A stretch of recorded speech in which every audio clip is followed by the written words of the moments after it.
자, 오늘 네 번째군요. 네 번째, 구글에 대해서, 구글을 보다 우리가 유용하게 사용하기 위해서, 이왕 사용하는 거니까요. 어떻게 하면 보다 더 유용하게 많은 것을 활용할 수 있겠느냐 하는 것에 대해서 설명을 드리고자 합니다.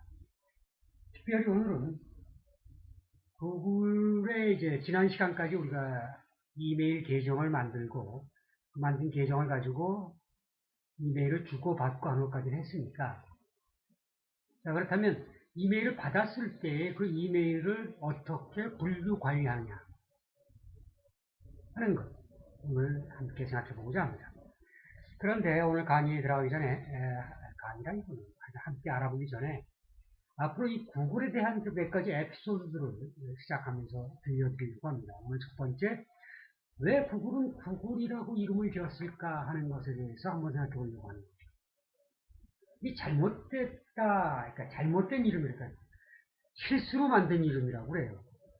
원래는 구글이라고 하지 않으려고 했는데 실수로 구글이 되었다. 자, 그걸 어떻게 해서 실수를 했느냐 하는 것을 이야기해 보죠. 원래 이 구글이라고 오늘날 이름 지어진 구글은 원래 구골이라고 하려고 했다는 거죠. 구골. 그럼 이 구골이 또 무슨 뜻이냐? 이 구골 그러면 10의 백승이랍니다.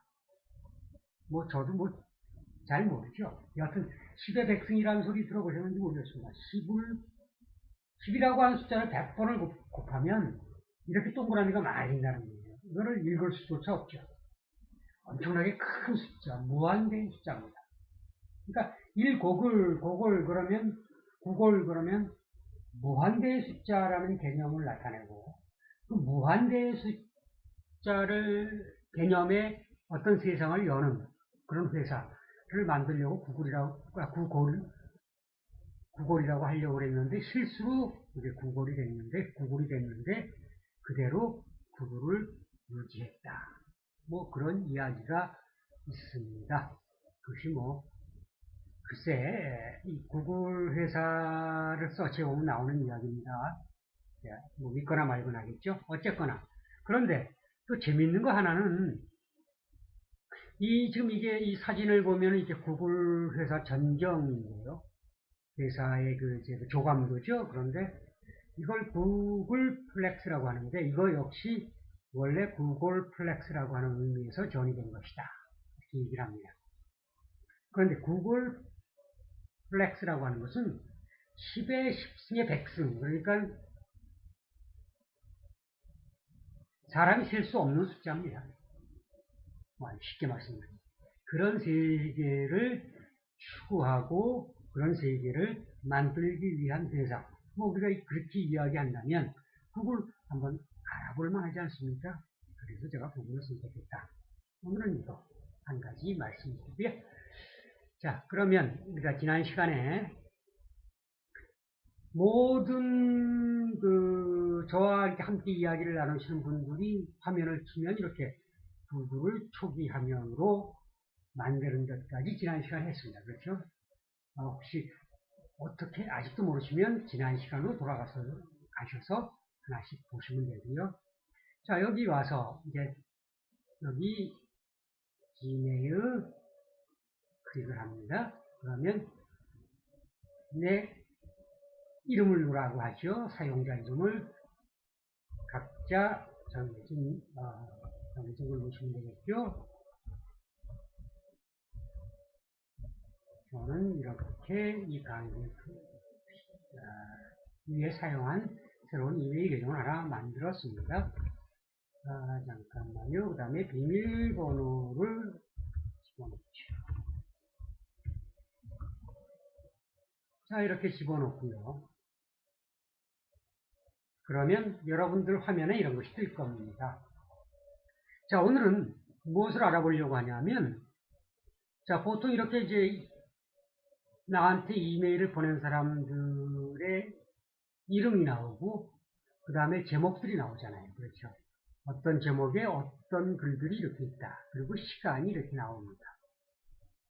이게 통상적인 이메일을 제가 열었을 때, 이메일 함을 열었으면 보이는 화면입니다. 그런데 이 화면 중에 맨 위에 여기를 한번 보시겠습니까? 이렇게 이 화면을 보시면 여기 지금 빨간 글씨로 기본이라고 되어 있습니다. 이 기본이라고 하는 것은 지금 그 이메일을 통상 기본적으로 이렇게 나타내주는, 표현해주는 방법이고요. 그러면 그 다음에 있는 중요한 메일을 먼저 표시하라고 하면 클릭을 한번 해보시면 순서가 좀 바뀝니다. 어떻게 바뀌었죠? 중요한 메일이 이렇게 와 있고요. 기타 메일이 여기 와 있습니다. 어떻게 이 중요한 메일과 기타 메일을 자동적으로 이렇게 구분할 수 있을까요? 바로 여기 있는 요 옐로우 마크, 노란 마크 때문입니다. 요것이 이제 중요 메일을 표시하는 마크인데요. 이쪽에는 없지요. 두 가지로 선택을 할 수 있습니다. 제가 자의적으로 내 뜻에 맞게 여기다가 표시를 할 수가 있습니다. 그러면 이 이메일은 중요 메일함으로, 이 중요 메일함, 여기 있죠? 중요 메일함으로 들어갑니다. 그리고 통상적으로 저하고 많이 이 이메일 수신 교신을 하시는 분들은 자동적으로 또 이렇게 중요한 상대로 구분이 되어서 그네들이 보낸 편지는 받은 편지함 말고 중요한 편지함을 열면은 이렇게 그분들이 돌아온 메일을 볼 수가 있는 것이죠. 그러니까 똑같은 함께 다 같이 받는 편지지만 중요한 메일로 구분할 수 있다. 그리고 그것을 먼저 보기를 할 수 있다. 그런 겁니다. 또 세 번째, 읽지 않은 메일을 먼저 표시한다고 하면 똑같은 메일에도 읽은 메일은 밑으로, 읽지 않은 메일은 위로 이렇게 구분해서 우리가 볼 수가 있습니다. 자, 여기서 별표를 표시한 메일을 먼저 본다 하는 것을 오늘 먼저 알아보겠습니다. 별표 표시. 자, 우리가 왼쪽으로 보면 여기 여러 가지 항목들 중에 별표 편지함이라는 게 있습니다. 내가 특별하게 어떻게 표현을 해서 아주 중요하다고 분류된 편지들을 모으는 곳이죠. 자, 이를테면, 자, 기본으로 돌아갑니다. 다시. 자, 지금 이렇게 왔는데, 지금 이 소셜미디어에서 어떤 교육용으로 제가 받아본 메일이 있다면, 저로서는 아주 중요하다. 그러면 여기 있는 이 별표에 지우면 없어졌죠. 여기에 클릭을 하시면 별표가 형성되죠. 자, 나한테 누군가가 돈을 내라고 해서 이걸 내가 리마인드를 하기 중요하다. 표시를 했습니다. 자, 지금 많은 메일 중에 이 두 가지 메일에 별표 표시를 했습니다. 또는 저희 집사람이 저한테 뭔가를 보냈는데 이게 중요하다고 생각하면 여기서 또 별표를 표시할 수 있겠죠. 자, 이렇게 된 별표 표시한 항목들은 이 별표 편지함에 클릭하시면 따로 이렇게 보관이 됩니다. 그러니까 똑같이 한 군데서 이제 통상적으로 받은 메일을 우리가 분류하는 것입니다. 쉽게 별표 편지함으로 갈 것이냐, 아니면 중요한 편지함으로 보낼 것이냐. 자, 이렇게 편지 분류를 할 수가 있습니다. 두 번째 이제 저희가 오늘 알아보려고 하는 것은 제가 여기 가족, 거래처 뭐 이런 표시들을 해놨습니다. 소위 레이블을 다는 겁니다. 내가 레이블을 만들어서 여러 가지 이메일들이 왔을 때 어떤 분류 속에 이 이메일을 집어넣을 것이냐, 이 사람이 보내는 것은 어디에 속하게 할 것이냐는 레이블을 만드는 것입니다. 자, 그것을 이제 한번 알아보려고 하는 거죠. 자, 왼쪽에 이제 여러 가지 이런 그 항목들 가운데, 자, 더보기를 누르면 쭉 내려와서 여기 새 라벨 만들기라는 게 보입니다. 그렇죠? 여기 보이죠? 이것을 클릭을 해보십시오. 그러면 라벨 이름을 입력해라, 만들라고 합니다. 제가 지금 현재 만들어 놓은 것은 이제 몇 가지 가족, 친구, 뭐 이제 여러 가지가 있습니다만 분류를 할 수가 있는 거예요. 네, 가족 또는 뭐 자, 제가 한번 볼까요? 어떻게 만들었나? 보면 가족이 있고 거래처, 고등학교 동창, 교인, 손님, 친구 이렇게 여러 가지 그 분류 항목들을 만들어 놨죠. 이것 위에 또 만들 수가 있는 거예요. 여러분들 편하게 여기다가 뭐 초등학교 동창 그러면 여기다가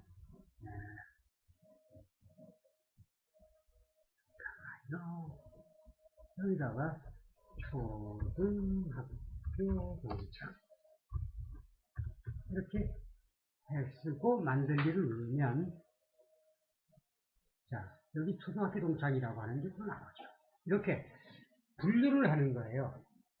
이 사람, 그러니까 나한테 보내는 이메일을 보내는 사람들을 여러 가지로 분류를 할 수 있어요.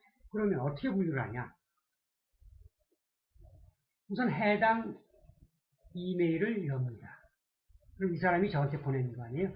자, 그러면 이 위에 보면 이런 여러 가지 이제 아이콘들이 보이는데, 거기서 마지막, 이렇게 생긴 게 이게 레이블, 라벨입니다. 라벨 만드는 거죠. 자, 그럼 이걸 클릭을 해보세요. 자, 지금 나한테 보낸 이 사람은, 영킴이라고 하는 사람은 아직 분류를 해놓지 않은 것입니다. 그렇죠? 근데 여기 이 사람이 만약에 가족이다 그러면 가족에다 클릭하시고, 거래처 사람이다, 거래처. 고등학교 동창, 아니면 교인들, 손님, 초등학교 동창, 내 친구, 여기에 속한 사람이 없어? 그럼 새로 만들면 되지. 그렇죠? 만들어 놓고, 여기서 만약 가족, 그러면 여기 클릭하시고, 적용을 누릅니다. 그리고 보죠. 과연 어떻게 변했나? 어떻게 변했을까요? 자, 이렇게 가족이라고, 이렇게 가족이라고 레이블이 붙어 있습니다. 그렇죠. 이렇게 사람마다 항목을 분류를 해서 그 분류로 이렇게 따로따로 할 수가 있어요. 가족, 바운드리, 친구, 뭐 이런 식으로 만들 수가 있죠. 그러면, 자, 이거 빨간색은 어디서 만들었을까요? 파란색은? 자, 여기를 보시면, 자, 가족이라고 하는 항목, 아니면 고등학교 동창이라고 하는 항목을 누릅니다. 그럼 여기 색깔을 정할 수가 있어요. 어떤 색깔을 내가 할 수 있느냐. 자, 가족을 보시오. 가족은 내가 지금 색깔을 빨간 걸로 맞춰놨죠. 이렇게, 뭐, 다른 색깔로 바꿀 수 있죠. 아무 때나.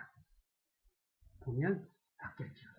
이런 식으로 자기가 원하는 대로 분류를 할 수 있다는 것입니다. 이전 분류를 해서 우선 자 우리가 항목을 편지함에 그 분류를 받고요. 그 다음에 이제 그 이메일들을 레이블 붙여서 레이블별로 라벨별로 이렇게 나눌 수가 있다는 것을 오늘 한 가지 배웠습니다. 이제 다음에는 내 이메일함에 들어온 사람들, 즉 나와 이메일을 통해서 연결되어 있는 사람들의 주소록을 분류 관리하는 방법을 다음 시간에 이제 배우려고 합니다. 자, 여기까지 오늘 하겠습니다. 오늘 토요일 밤이고요. 뭐 아주 길게 안 하겠습니다. 오늘 이렇게 15분, 20분 정도의 짧은 시간 우리가 지메일을 어떻게 유용하게 사용할 것이냐 함께 이야기를 하면서 배우고 사용하는 기회를 만들어 보고자 합니다. 자, 오늘은 여기까지 하고요. 다음 시간에 또